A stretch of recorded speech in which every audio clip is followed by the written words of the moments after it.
अस्सलाम वालेकुम दोस्तों, राज़ इत्मीनान चैनल में खुश आमदीद। आज हम एक नई कहानी के बारे में जानेंगे। मैंने हाल ही में एक तस्वीर और कहानी देखी जो आप सबसे शेयर करना ज़रूरी समझी।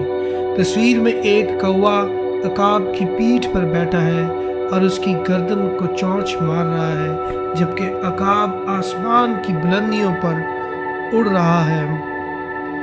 कहानी कहती है कौवा वाहिद परिंदा है जो अकाब पर हमला करने की हिम्मत करता है।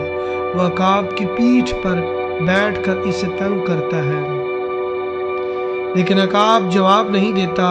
वो अपनी ताकत ज़ाया नहीं करता, बस अपने पर फैलाता है और मज़ीद ऊंचा उड़ना शुरू कर देता है। जैसे जैसे अकाब बुलंदी की तरफ जाता है, फ़ज़ा में ऑक्सीजन कम होती जाती है और कौवा सांस नहीं ले पाता।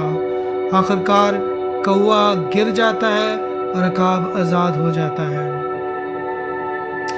यहाँ हमें ये सबक मिलता है, अपना वक्त ज़िंदगी के कौवों पर ज़ाया न करें।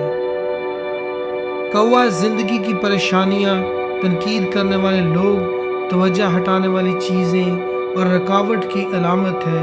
वो चीज़ें आपको नीचे गिराना चाहती हैं। आप चाहें तो इनसे लड़ सकते हैं या अकाब की तरह बुलंद हो सकते हैं। आप ऊंचे होते जाते हैं जब आप बेहतर बनते जाते हैं। जब आप सीखते हैं और आगे बढ़ते हैं और अपने काम करते रहते हैं, आप खुद को बेहतर बनाते हैं। जब आप बुलंदी पर होते हैं तो जिंदगी के कौवे वहां सांस नहीं ले सकते, वो आपकी सतह पर नहीं जा सकते।